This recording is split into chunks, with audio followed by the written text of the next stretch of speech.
बिस्मिल्लाहिर्रहमानिर्रहीम। अस्सलाम वालेकुम नाज़रीन, फरवाज एनबी न्यूज़ के प्लेटफॉर्म से मैं आपका मेज़बान नवाज़ भुट्टो आपकी खिदमत में हाजिर। नाज़रीन, पंजाब असम्बली के हवाले से पीटीआई ने बिलाखिर अपनी स्ट्रेटजी तब्दील कर ली है। अब वो स्ट्रेटजी क्या होगी उस पर मैं आपको आज तफसील से बताऊंगा,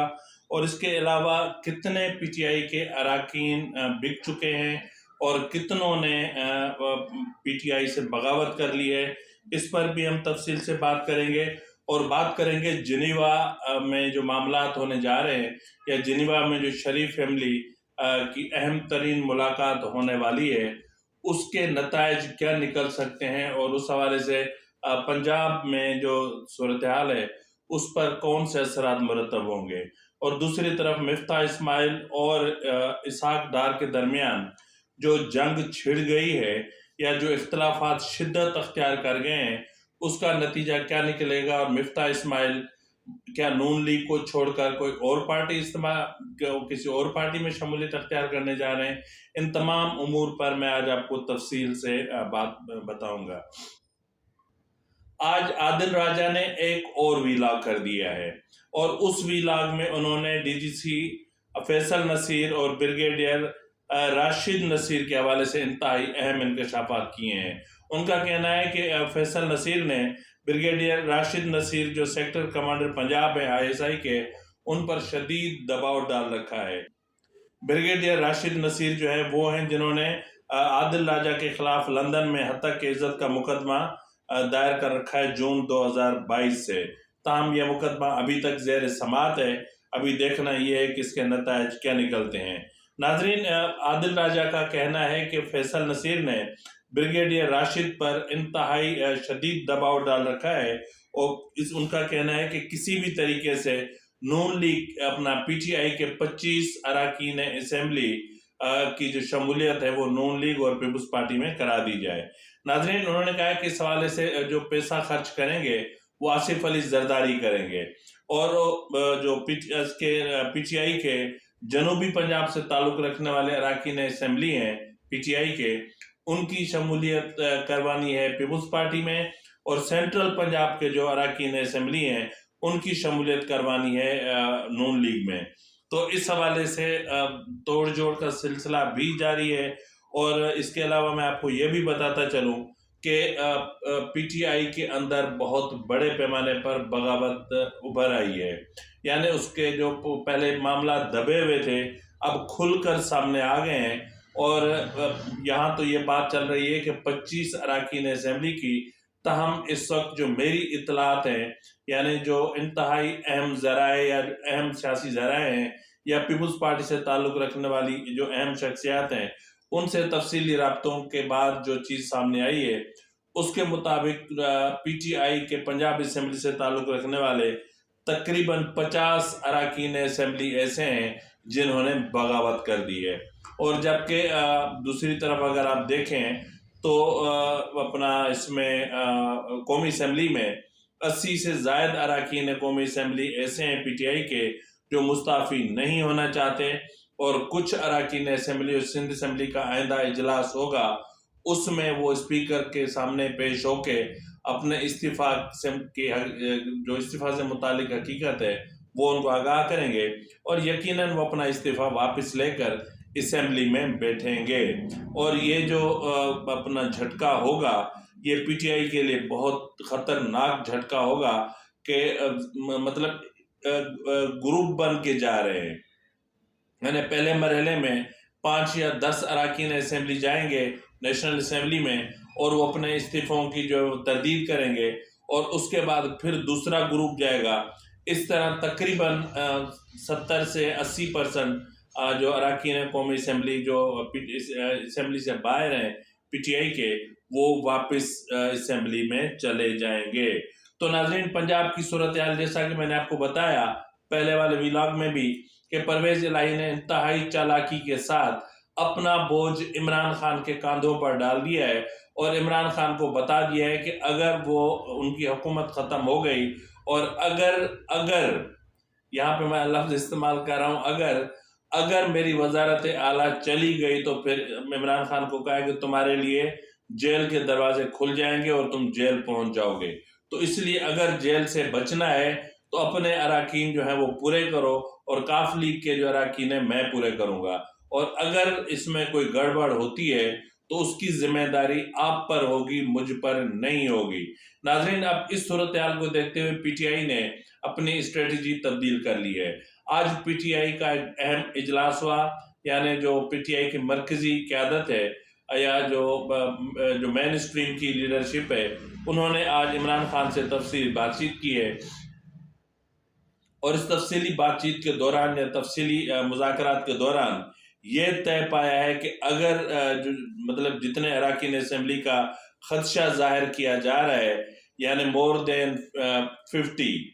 या फिर 50% जो काफ़ी अपना पीटीआई के अराकीन पंजाब असेंबली हैं, अगर वो मतलब वोट ऑफ कॉन्फिडेंस के हवाले से इजलास में शिरकत नहीं करते या वो अपना वोट मतलब फ्लोर क्रॉसिंग करते हैं, तो फिर ऐसी सूरत हाल में पीटीआई के जो अराकीन असेंबली होंगे वो उस असेंबली का हिस्सा नहीं रहेंगे और मुस्ताफी हो जाएंगे। अब नाज़रीन, ऐसी सूरत हाल में भी वही सूरत हाल जन्म लेगी जो कौमी असेंबली में जिस तरह हुआ था कि पीटीआई के जो है वो ज़्यादातर अराकीन असेंबली सिंध हाउस में जाकर वो मुकीम हुए थे और उन्होंने इस्तीफा नहीं दिया था, और आज भी वो कौमी असेंबली में अपना किरदार अदा कर रहे हैं। और अब मरहलावार बाकी जो अराकीन नेशनल असेंबली हैं वो भी जाने की तैयारी में है। तो इस तरह अब पंजाब असेंबली में भी ऐसी ही तारीख दोहराई जाएगी, और जिस तरह ये बताया जा रहा है कि मोर देन 50% अराकीन असेंबली ने बगावत कर ली है, तो अगर इमरान खान असेंबली से इस्तीफा का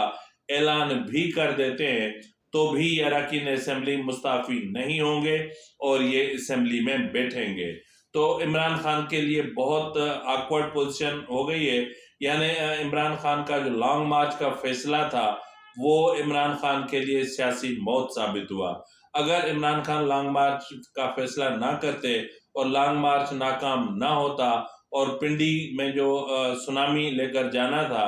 वो भी जो है वो नाकाम ना होता, और अगर लिबर्टी चौक पे जिस तरह इमरान खान ने कहा था कि मैं बहुत बड़ा ऐलान करूंगा, तो जिस तरह लिबर्टी पर भी 2-4 हज़ार लोग इकट्ठे हुए और वहां भी कोई अवाम का बड़ा हुजूम इकट्ठा ना हो पाना, ये इमरान खान की बदतरीन नाकामियां हैं। और अब देखना ये है कि इमरान खान अब जो खुदकशी करने जा रहे हैं इसमें इमरान खान की बचत कहाँ होती है, और इसके साथ ही इमरान खान की गिरफ्तारी जो जिसमें अभी चंद दिन ताखीर थी, मेरे ख्याल में अब वो ताखीर नहीं रहेगी, क्योंकि इससे पहले वाले व्लॉग में मैं आपको ये बता चुका हूँ कि इमरान खान की गिरफ्तारी का असली फैसला हो चुका है। नाज़रीन, इससे हटकर अगर हम बात करें मिफ्ताह इस्माइल और इसाक डार के हवाले से, तो दोनों के दरमियान इख्तलाफात इंतहाई शदीद हो गए और अब ये इख्तलाफात मीडिया तक पहुंचने लगे हैं। ये आपने गुज़िश्ता रोज़ देखा होगा कि मिफ्ताह इस्माइल ने जिस तरह खुलकर कहा कि 11 वज़ीर वज़रा के बीच में नवाज शरीफ ने उनसे इस्तीफ़ा लिया, यानी ये जिस अंदाज में इस्तीफ़ा लिया वो तौहीन आमेज़ था और ये इस तरह नहीं होना चाहिए था। और उन्होंने ये भी बताया कि इसाक डार नवाज शरीफ के समधी हैं, तो इसलिए इसाक डार ने इसका फ़ायदा लिया और नून लीग में पूरी लॉबिंग कर रखी थी, और उसने जब सख्त फैसले कर लिए और IMF प्रोग्राम बहाल करवा लिया तो उसके बाद उसको हटा दिया गया। और इसाक डार ने नवाज शरीफ को झूठे दिलासे दिए, यानी उनको बोला कि डॉलर 160 रुपए पे आ जाएगा और मतलब ये हो जाएगा, यूं हो जाएगा, और IMF के साथ मैं यूं डील करूंगा, लेकिन नतीजा सिफर निकला और पोजीशन पहले से भी ज्यादा बदतर हो गई है। और इस सूरत हाल में अब ज़राए का कहना है कि मिफ्ताह इस्माइल ने मुशावरत शुरू कर दी है कि नून लीग को खुदा हाफिज कहने के बाद वो PTI का हिस्सा बनते हैं या फिर पाकिस्तान पीपल्स पार्टी का। तहम अब ये फैसला करने में उनको ज़्यादा ताखीर का सामना नहीं करना पड़ेगा। नाज़रीन, जैसा कि आपको पता है कि आने वाला पीर और बुध इंतहाई अहम है, और इन दिनों में जाहिर है कि जिस तरह PTI ने ये फैसला कर रखा है कि 11 तारीख से पहले एतमाद का वोट ले लिया जाएगा, और इस हवाले से तमाम हिदायत जारी कर दी गई हैं। ताहम किस तारीख को लिया जाएगा ये फिलहाल मख्फी रखा गया है और तारीख का ऐलान नहीं किया गया। मेरे ख्याल में ये अचानक ही होगा और इस तरह किया जाएगा कि अरकान असेंबली की तादाद पूरी होगी पार्लियामेंट में और उस दिन अचानक से वोट ऑफ कॉन्फिडेंस का ऐलान किया जाएगा। तो इस हवाले से पीर और बुध इंतहाई अहमियत अख्तियार कर चुके हैं, क्योंकि ये वही दिन है जब जिनेवा में मरियम अपना नवाज शरीफ और मरियम नवाज और शहबाज शरीफ और भी वहीं पर होंगे। यानी जिनेवा में जो कॉन्फ्रेंस हो रही है पाकिस्तान में या पाकिस्तान में सैलाब मुतासरीन की बहाली के हवाले से, जिसकी मेजबानी पाकिस्तान और अक़वाम मुत्तहिदा कर रहे हैं। तो इस मौके पर इंतहाई अहम मुशावरत होगी। यानी इस मुशावरत में मरियम नवाज की पहले वापसी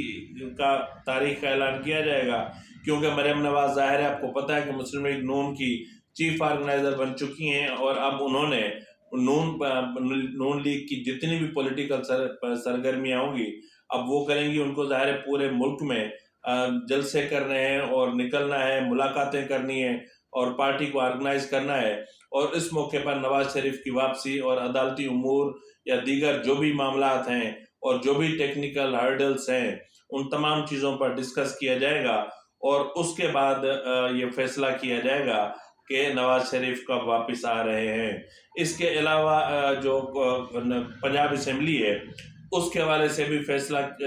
तकरीबन हो चुका है, सिर्फ उस पर गौर किया जाएगा कि करना क्या है। अगर परवेज इलाही वोट ऑफ कॉन्फिडेंस नहीं ले पाते तो ऐसी सूरत हाल में यकीनन नून लीग के जो हमजा शहबाज हैं वही वजीर आला होंगे और उसी के हवाले से आसिफ जरदारी भी पहले कह चुके हैं कि अपना जो क्या नाम है इनका,